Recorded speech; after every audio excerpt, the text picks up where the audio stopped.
नमस्कार, मैं बबीता जोशी आप सभी का हार्दिक स्वागत करती हूं अपने चैनल पर। कृपया आप चैनल पर नए हो तो प्लीज़ चैनल को सब्सक्राइब जरूर कीजिएगा। वीडियो अच्छा लगे तो लाइक कीजिए। आज मैं चर्चा करूंगी वृषभ राशि वालों के लिए कैसा रहेगा मार्च का महीना, क्या सौगात लेकर आएगा मार्च का महीना वृषभ राशि वाले जातकों के लिए। सबसे पहले जान लेते हैं इस माह में आने वाले विशेष व्रत और त्योहारों के बारे में। 5 मार्च को स्वामी दयानंद सरस्वती जयंती मनाई जाएगी। 8 मार्च को महाशिवरात्रि का महापर्व मनाया जाएगा। 20 मार्च को आंवला एकादशी व्रत किया जाएगा। वहीं 24 मार्च को होलिका दहन का पर्व बड़े ही धूमधाम से मनाया जाएगा। 25 मार्च को रंगों की होली खेली जाएगी और 30 मार्च को रंग पंचमी का त्योहार मनाया जाएगा। ये है कुछ विशेष व्रत और त्योहार जो कि इस माह में आने वाले हैं। अब ग्रहों की स्थितियों के हिसाब से ये माह कैसा रहेगा इसके बारे में जान लेते हैं। तो सबसे पहले बात कर लेते हैं ग्रहों के राजा सूर्य की, जो कि वर्तमान में अपनी अति शत्रु राशि कुंभ में विराजमान है और 14 मार्च को अपनी अति मित्र राशि मीन में प्रवेश कर जाएंगे। बुध ग्रह की बात करूं तो वो महीने के प्रारंभ में ही अपनी मित्र राशि कुंभ में विराजमान रहेंगे और 7 मार्च को अपनी नीच की राशि मीन में प्रवेश कर जाएंगे। 26 मार्च को पुनः राशि परिवर्तन करके मेष राशि में प्रवेश करेंगे। मंगल ग्रह की बात करूं तो वर्तमान में अपनी उच्च की राशि मकर में विराजमान है और 15 मार्च को अपनी शत्रु राशि कुंभ में प्रवेश करेंगे। गुरु ग्रह इस पूरे वर्ष अपने मीन राशि में विराजमान रहेंगे। राशि के स्वामी शुक्र की बात करें तो वो वर्तमान में अपनी मकर राशि में विराजमान है और 7 मार्च को राशि परिवर्तन करके अपनी सम राशि कुंभ राशि में प्रवेश करेंगे।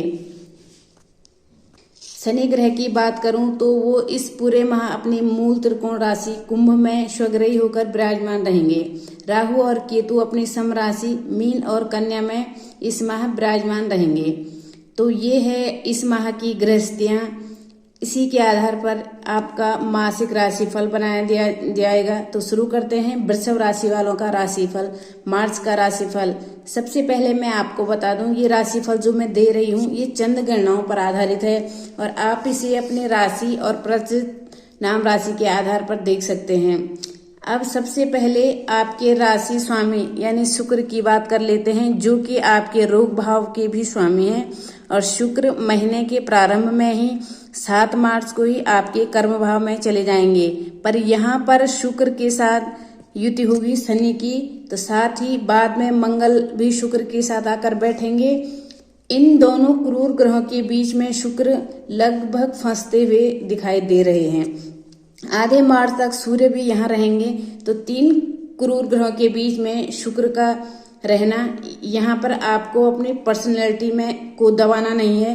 कहीं पर भी आपको कॉम्प्रोमाइज करने की ज्यादा आवश्यकता नहीं है, पर तो रिश्तों में तो तालमेल बनाकर चलना ही पड़ता है। कभी आप करेंगे कभी आपके अपने करेंगे, तभी आपके लिए अच्छा रहेगा। परंतु बहुत ज्यादा अगर प्रोफेशनल लाइफ में आपको बताया जाए तो इसमें आपको अपोज करना चाहिए। इस माह आपके साथ ऐसा हो सकता है, इसीलिए आपको मैं ये बात बता रही हूँ कि आपको थोड़ा संभल कर रहने की आवश्यकता है। अपनी पर्सनैलिटी को दबने न दे, आपको अपनी मेहनत का क्रेडिट मिलेगा। इस समय आपको ये ध्यान रखना है कि आपने जो मेहनत की है उसका प्रतिफल आपको ही प्राप्त हो, किसी और को न मिले। बस इस बात को आप ध्यान रखेंगे तो आपको अपनी पर्सनल लाइफ में भी किसी भी प्रकार की समस्या को सामना नहीं करना पड़ेगा। अपने से बड़ों का सम्मान करें और अपनी बात को विनम्रता से अपने से बड़ों के सामने जरूर रखें, ताकि वे भी आपकी भावनाओं की समझ पाएं।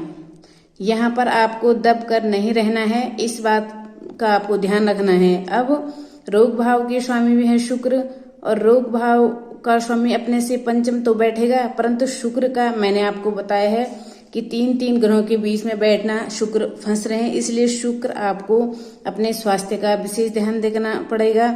इस समय आपको एनिमी से भी बचना पड़ेगा। आपके विरोधी खड़े होंगे, इसलिए आपको संभल कर रहना होगा। अपने विरोधियों को आप समझ नहीं पाएंगे।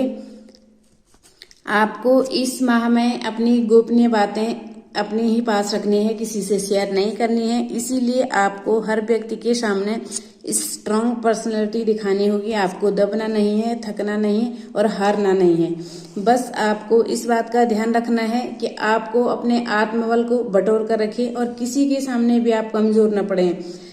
अगर आप ये ध्यान रखेंगे तो शुक्र के आपको बहुत अच्छे रिजल्ट प्राप्त होंगे। खासकर महिलाओं को अपने स्वास्थ्य का विशेष ध्यान रखना है। जो भी महिलाएं हैं इस वीडियो को देख रहे हैं तो अपने स्वास्थ्य का ध्यान रखें। अब आते हैं द्वितीय भाव पर। आपके द्वितीय भाव के स्वामी है यानी धनेश और पंचमेश दोनों हैं बुध, और बुध 7 मार्च को ही आपके राशि परिवर्तन करेंगे, यानी एक ही दिन और एक ही वार को वे राशि परिवर्तन करेंगे। 7 मार्च को बुध हो जाएंगे नीच के, और नीच के होकर राहु के साथ जड़ दोष का भी निर्माण करेंगे। धनेश का नीच का होना धन संबंधी समस्याओं को बढ़ाएगा, आपके पैसे को अटका सकता है। खास तौर से व्यापारी वर्ग को खास तौर से ध्यान रखना है। निवेश करते समय बहुत सावधानी बरतनी है। आपको निवेश करते समय उस निवेश के बारे में बहुत बार सोच कर निवेश करना चाहिए। कोई भी कार्य जल्दबाजी से न करें। इस समय आपको सावधानी के साथ जो भी कार्य करेंगे आपको उस कार्य में सफलता मिलेगी, पर अगर आपने लापरवाही कर दी तो आपको नुकसान की स्थितियां लगातार रहेगी। कुटुंब में भी मानहानि की संभावना है। किसी से भी बोली के माध्यम से न बिगाड़े। अपने जहां पर बात करने की जरूरत न पड़े वहां पर आप मौन रहिए। अब पंचम भाव के भी स्वामी है बुध, और बुध यहाँ पर आपके अच्छे कंडीशन में नहीं है, नीच की हो रहे हैं। इसीलिए पढ़ाई में खासकर कॉमर्स के छात्रों को कई प्रकार के चैलेंजों का सामना करना पड़ेगा। इन चुनौतियों का स्वीकार करके आपको अपने जीवन में आगे बढ़ना होगा। अपनी मेहनत के दम पर सफलताओं को हासिल करनी होगी, नहीं तो आपको निराशा पढ़ाई में देखने को मिल सकती है। वही संतान की तरफ से भी आपको थोड़ा परेशानी मिल सकती है। इस समय आप जो भी नए कार्य शुरू करने जा रहे हैं उसके बारे में पुनर्विचार करके आगे बढ़िए। ये भी मैं आपको बता दूं कि आपको इस बात का विशेष रूप से ध्यान रखना होगा। अब आते हैं आपके पराक्रम भाव पर। पराक्रम भाव के स्वामी हैं चंद्रमा, जो कि राशि परिवर्तन 2.5 दिन में राशि परिवर्तन करते रहते हैं। अपने भाई बहनों के साथ थोड़ा आपको संबंध अच्छे बनाने हैं। कलाकारों के लिए ये समय बहुत अच्छा है। मान सम्मान प्रसिद्धि मिलेगी। इस समय आपको अपनी अपने हॉबी के कारण आपको प्रसिद्धि मिल सकती है। अब आते हैं आपके सुख स्थान पर। आपके सुख स्थान के स्वामी है सूर्य, जो कि आधे मार्च तक अपने से सप्तम बैठकर अपने ही घर को देखेंगे। उसके बाद सूर्य चले जाएंगे आपके लाभ भाव में। यहाँ पर लाभ भाव में बैठकर सूर्य आपके सुखों में वृद्धि करेंगे। इस समय सूर्य के रिजल्ट आपको अच्छे मिलेंगे, परंतु अनायास खर्च भी आपको परेशान करेंगे। आपको अनायास खर्च करने से बचना होगा। माँ के साथ संबंध अच्छे रहेंगे तो सूर्य के रिजल्ट इस माह आपको अच्छे मिलने वाले हैं, परंतु आपको सावधानियों के साथ आगे बढ़ना होगा। अब आते हैं आपके सप्तम भाव पर। आपके सप्तमेश और द्वादश भाव के स्वामी हैं मंगल, और मंगल आकर बैठे हैं आपके भाग्य स्थान में। आधे माह तक यानी 15 मार्च तक मंगल उच्च के होकर आपके भाग्य स्थान में बैठे रहेंगे। सप्तमेश का भाग्य स्थान में जाकर बैठना, मंगल से रिलेटिव जो भी कार्य करते हैं, बिजनेस करते हैं, देखिए मंगल से रिलेटिव क्या बिजनेस है, ठेकेदारी का करते हैं, भूमि से निकलने वाले उर्वरक पदार्थों का अगर आप काम कर रहे हैं, रासायनिक पदार्थों का आप काम कर रहे हैं, तो या आप सरकार सिक्योरिटी सर्विस में काम कर रहे हैं जिसमें आम लोग नहीं कर पाते, तो इस तरह का अगर आप कुछ टेक्निकल कार्य करें तो आपको इसमें सफलता मिलेगी। क्योंकि मंगल अपने से तृतीय और उच्च के होकर बैठे हैं, तो आपके कर्म भाव में आकर बैठेंगे, तो यहाँ पर मंगल की रिजल्ट आपको बहुत अच्छे मिलेंगे। जीवन साथी से भी आपको फाइनेंस में सपोर्ट मिल सकता है। अब मंगल क्योंकि आपके 12वें भाव के भी स्वामी हैं, तो खर्च भाव का स्वामी अपने से दशम में और उसके बाद अपने से एकादश में जाएगा, तो दोनों परिस्थितियों में मंगल के रिजल्ट आपको अच्छा मिलेगा। आप अपने खर्चों पर कंट्रोल कीजिए। वैसे भी गुरु आपके खर्च भाव में बैठे हैं, तो गुरु आपके खर्च भाव पर कंट्रोल करेंगे। यहाँ पर गुरु आपके खर्चों को नियंत्रित करेंगे। खर्च की स्थितियों को बैलेंस करते हुए दिखाई दे रही है। आपको लाभ की स्थितियां बढ़ेगी। इस समय विदेशों से आपको अच्छा लाभ हो सकता है। जो शिक्षार्थी विदेश से शिक्षा प्राप्त करने चाहते हैं उनके लिए बहुत अच्छा है। वहीं अगर आप विदेशों में कोई जॉब कर रहे हैं तो उसमें भी आपको बड़ी सफलता के योग मिलेंगे।